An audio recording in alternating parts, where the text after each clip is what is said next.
తిరిగి BCN news కి స్వాగతం.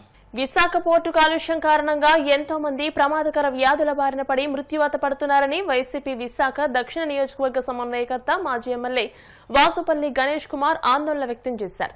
జగదాంబ జంక్షన్ వద్ద వాసుపల్లి గణేష్ కుమార్ ఆధ్వర్యంలో పోర్టు కాలుష్యం వల్ల ప్రజలు పడుతున్న ఇబ్బందులను ప్రభుత్వ దృష్టికి తెచ్చేందుకు వైసీపీ శ్రేణులతో కలిసి మోకాళ్లపై కూర్చుని వినూత్న ప్రదర్శన నిర్వహించారు. ఈ సందర్భంగా వాసుపల్లి మాట్లాడుతూ కూటమి ప్రభుత్వం ప్రజల ప్రాణాలతో చెలగాటమాడుతుందని ధ్వజమెత్తారు.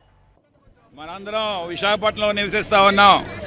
అందరూ తెలుసుకోవాల్సింది ఏంటంటే విశాఖపట్నం పోర్ట్ ట్రస్ట్ ఈ దుమ్ము ధూళితో సుమారు 10 కోట్ల టన్నుల అంటే 10 కోట్ల టన్నుల thermocol, coking coal importing exporting open గా అడ్డాగా తయారు చేశారన్నమాట. ఇష్టానుసారంగా నామ్స్ అండ్ రెగ్యులేషన్స్ కి తొంగలో తొక్కి, ఎందుకంటే ministry of pollution control board Pawan Kalyan నిద్రస్తామన్నాడు. మరి అతనికి ఏమైనా ప్యాకేజీలు అంతున్నాయేమో నాకైతే తెలియదు. కానీ ఎందుకంటే ది రిచెస్ట్ ఆర్గనైజేషన్ ఏమైనా ఉన్నాయంటే it will be the port trust only, see ports అని. సుమారు 15 కిలోమీటర్ల వాటర్ ల్యాండ్ ఏరియా ఉంది విశాఖపట్నం పోర్ట్ ట్రస్ట్ కి. చరిత్ర ఉంది. 1914లో స్టార్ట్ అయింది. మేఘాద్రి గడ్డ, అదే ఇన్నర్ హార్బర్, దానికి చక్కనైన ఐలాండ్ అన్నమాట. బ్రేకింగ్ వాటర్స్ ఎప్పుడో మా తాతలు ఉండేటప్పుడు చేశారన్నమాట. అది ఎంతనా అదొక చరిత్ర. ఈ విశాఖపట్నం పోర్ట్ ట్రస్ట్ కాపాడుకుంది. వైఎస్ రాజశేఖర రెడ్డి గారు, తర్వాత జగన్మోహన్ రెడ్డి గారి నేతృత్వంలోనే, నేను జగన్మోహన్ రెడ్డి నేతృత్వం ఎమ్మెల్యేగా ఉండేటప్పుడు సుమారు ఈ కాన్వెంట్ జంక్షన్ దగ్గర నుండి మన కొబ్బరి తోట నుండి సిఆర్స్ నుండి కోట వీధి వరకు కూడా 10 మీటర్ల ఎత్తైన హై రైజ్ వాల్ నిర్మాణం చేయించాం. 4 లక్షల ట్రీ ప్లాంటేషన్ చేయించాం. మరి ఈ రోజు అవన్నీ ఆవులు మేసేస్తున్నాయి. సరైన సంరక్షణ లేదు.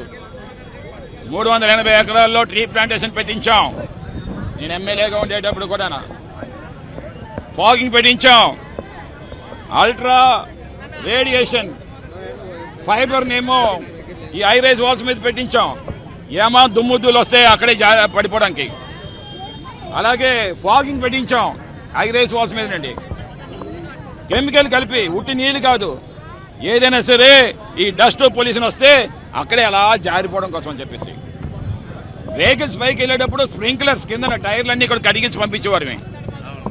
సుమారు రోజుకు 250 వాటర్ ట్యాంకర్స్ నేమో పూర్తిగా ఆ ఏరియా అంతా కూడా స్ప్రింక్లింగ్ చేయించేవారు. ఏమాత్రం ఐరన్ పడుతునేటప్పుడు దాని మీద స్ప్రింకిల్స్ వచ్చేదన్నమాట. ఇప్పుడు అవన్నీ గాలికి వదిలేశారు. కనీసం దాని మీద టార్పులిన్ లైట్లే చూపిస్తాను. టార్పులిన్ లైట్ లేదు. మేము డిమాండ్ చేస్తాం. మా వైఎస్ఆర్సీపీ ప్రభుత్వం వచ్చిన తర్వాత మళ్ళీ షెడ్స్ పూర్తిగా నిర్మాణం చేస్తాం. ఓపెన్ ఏరియా స్టాక్ యార్డ్స్ ఉండకూడదు. పూర్తిగా నిర్మాణం చేసే బాధ్యత వైఎస్ఆర్సీపీ గవర్నమెంట్ తీసుకుంటుంది. ఈ రోజు కోట వీధి, లక్ష్మీ టాకీస్, అంబుసరంగ వీధి, కొబ్బరి తోట, ఈ అల్లిపురం ప్రాంతాలన్నీ కూడా గొగ్గోలు పెడుతున్నాయి. కంచరపాలెం వరకు కూడా బ్లాక్ లంగ్ క్యాన్సర్స్ వస్తా ఉన్నాయి. Carbon monoxide, nitrogen oxides, magnesium oxides, అలాగే థర్మోకోల్, పెట్రో కెమికల్స్, ఇవన్నీ కూడా ఈ ధూళి పట్టడం వల్ల ఏంటంటే బ్లాక్ లంగ్ క్యాన్సర్స్ వచ్చి ఎంతో మంది మన కేజీహెచ్ లో కానీ, టీబీ హాస్పిటల్లో కానీ ఊపిరాడక చచ్చిపోయిన వాళ్ళు ఉన్నారు. ఇవన్నీ కూడా ప్రభుత్వ హత్యల కింద చూడాలన్నమాట. నేను చిత్తశుద్ధి ఉంటే పవన్ కళ్యాణ్ కలియుగ ప్రత్యక్ష దైవం తిరుమల శ్రీ వెంకటేశ్వర స్వామివారిని మాజీ గవర్నర్ బండారు దత్తాత్రేయ దర్శించుకున్నారు. వీఐపీ విరామ దర్శన సమయంలో స్వామివారి సేవలో పాల్గొని మొక్కులు చెల్లించుకున్నారు. దర్శనానంతరం వీరికి రంగనాయకుల మండపంలో వేద పండితులు వేదాశ్రవచనం అందించగా ఆలయ అధికారులు స్వామివారి తీర్థ ప్రసాదాలను అందజేసి పట్టు వస్త్రంతో సత్కరించారు. మహిళలు అనేక మంది వివిధ ప్రాంతాల నుంచి వచ్చి భగవంతుని దర్శనం కోసం విరాళాలు కూడా వెళ్తున్నారు. నాకు అందిన సమాచారం ప్రకారంగా 2023, 24 70,000 మంది రోజు వచ్చేవాళ్ళు. ఇప్పుడు 24, 25లో 73,000 సంఖ్య పెరిగింది. అలాగే ఇంకా 26లో 75కి వచ్చింది. కాబట్టి భక్తుల యొక్క సంఖ్య పెరుగుతూ ఉంది.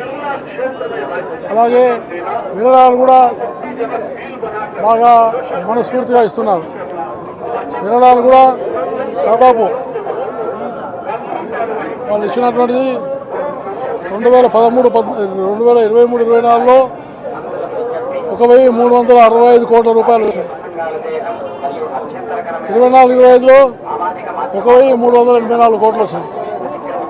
ఇవి కాకుండా బంగారము, కానుకలు, బ్రహ్మోత్సవాల సందర్భంగా ఇచ్చేటువంటి ఇవి కూడా చాలా వృద్ధిలో ఉన్నాయి. అవి రోజుకు 3,40,00,000 విలువైనటువంటి ఒక వస్తువులు ఇస్తున్నారు. అలాగే ఇంకా అనేకమైనటువంటి ఒక కానుకలు కూడా వస్తున్నాయి. కాబట్టి నేను కోరేది ఏంటంటే ఒకవైపు విరాళాలు పెరిగి భక్తులు పెరుగుతున్నప్పుడు భక్తుల యొక్క సౌకర్యాలకు చాలా ప్రాముఖ్యత ఇవ్వాల్సిన అవసరం ఉంది. భక్తులు చాలా విధాలుగా ఏ రకమైనటువంటి బాధపడకుండా, వాళ్ళ మనసుకు ఏ రకమైన గాయాలు తగలకుండా వాళ్ళ మనోభావాలను రక్షించేటువంటి ప్రయత్నము తిరుమల తిరుపతి దేవస్థానం యొక్క బోర్డు చేయాల్సిన అవసరం ఎంతైనా ఉంది. అలాగే అన్య మతస్థులు మొత్తం జీవో జారీ చేసిన అన్య మతస్థులు ఇంకా ఉండి పనిచేయడం అనేది ఇది చాలా తీవ్రమైనటువంటి ఒక నేరం కింద భావించవచ్చు. జీవో ఒకటి తీసిన తర్వాత దాన్ని తూచా తప్పకుండా అమలు చేయాలని నేను ప్రార్థిస్తూ ఉన్నాను. అలాగే ఈ సంవత్సరం 2 రాష్ట్రాలు తెలంగాణ, ఆంధ్రప్రదేశ్ 2 రాష్ట్రాల రైతులకు మంచి వర్షాలు పడి వాళ్ళకు మంచి లాభాలు వచ్చి రాష్ట్రాన్ని మంచి పాడి పంటలతో పెరిగే విధంగా ప్రభుత్వ యొక్క ఆశీర్వాదం కావాలని నేను ప్రార్థిస్తూ ఉన్నాను.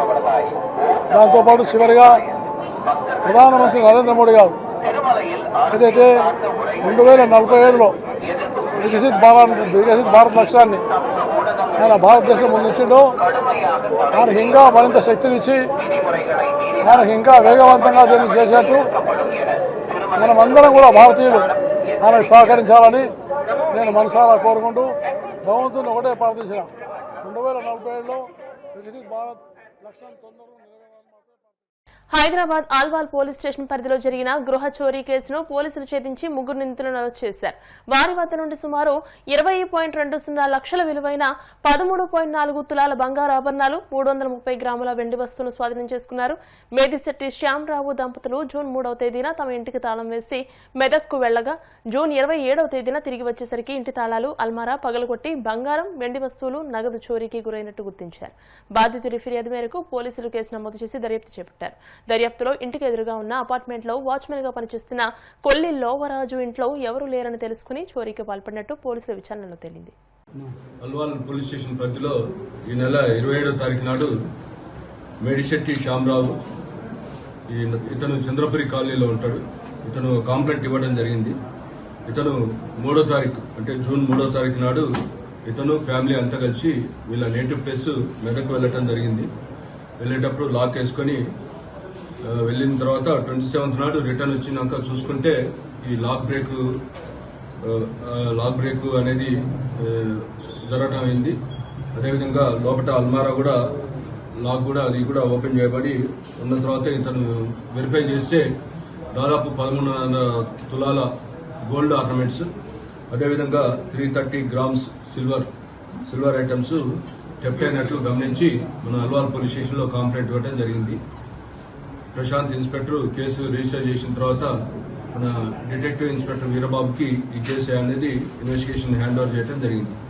ఇన్వెస్టిగేషన్ లో భాగంగా ఈ సీన్ ఆఫ్ అఫెన్స్ విజిట్ చేయడం, క్లూస్ టీమ్ తోటి అన్ని కూడా మైన్యూట్ గా వెరిఫై చేసిన తర్వాత అనుమానితుల్ని వెరిఫై చేసి తర్వాత ఫైనల్ గా ఈ యొక్క ఇంటికి ఆపోజిట్ లో లోవరాజ్ అని ఇతను వాచ్మెన్ గా పనిచేస్తాడు.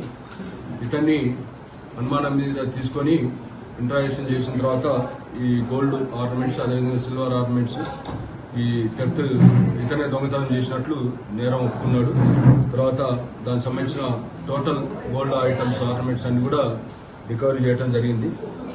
గోల్డ్తో పాటు సిల్వర్ కూడా రికవరీ చేయడం జరిగింది. అయితే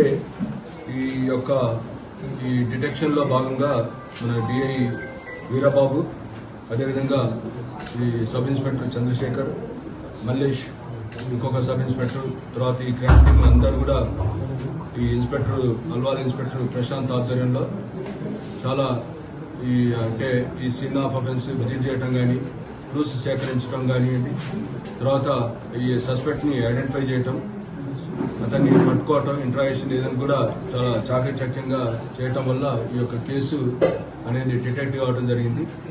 ఈ టోటల్ 13.5 దాదాపు ఈ గోల్డ్ ఆర్నమెంట్స్, అదేవిధంగా 330 గ్రామ్స్ సిల్వర్ అంతా కలిపి కూడా దాదాపు ఒక 20 lakhs దాకా ఈ యొక్క ప్రాపర్టీ వాల్యూ ఉంది. కాబట్టి ఈ యొక్క కేసుని ఇంత అంటే అతి త్వరలో ఒక 1 week గ్యాప్ లోపలనే ఈ కేసుని డిటెక్ట్ చేసినందుకు అందరినీ కూడా సీనియర్ ఆఫీసర్లు మేము కూడా అందరినీ కూడా అప్రిషియేట్ చేయటం. వార్తలు ముగించే ముందు ముఖ్యాంశాలు మరోసారి. మంగళగిరి లక్ష్మీ నరసింహస్వామి ఆలయ అభివృద్ధికి మంత్రి నారా లోకేష్ శంకుస్థాపన. 6.3 కోట్ల దేవాదాయ శాఖ నిధులతో జీర్ణోద్ధరణ పనులు. ఏపీ ఇప్పటికే లక్షల కోట్ల అప్పుల్లో మునిగిపోయిందన్న వైసీపీ నేత సజ్జల. అమరావతి కోసం మరో 2 లక్షల కోట్ల భారం మోపితే ప్రజల పరిస్థితి ఏమిటని ప్రశ్న.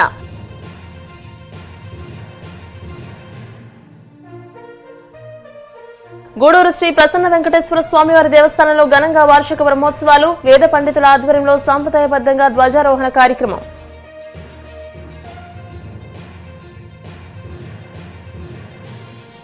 తిరుమల శ్రీవారిని దర్శించుకున్న మాజీ గవర్నర్ బండారు దత్తాత్రేయ. ఆలయ మర్యాదలతో స్వాగతం పలికిన అధికారులు. ఈ వార్తలు ఇంతటితో సమాప్తం. మరిన్ని వార్తల కోసం BCN digital YouTube channel, Facebook page ని ఫాలో అవ్వండి. అప్డేటెడ్ వార్తల కోసం ప్లీజ్ సబ్స్క్రైబ్.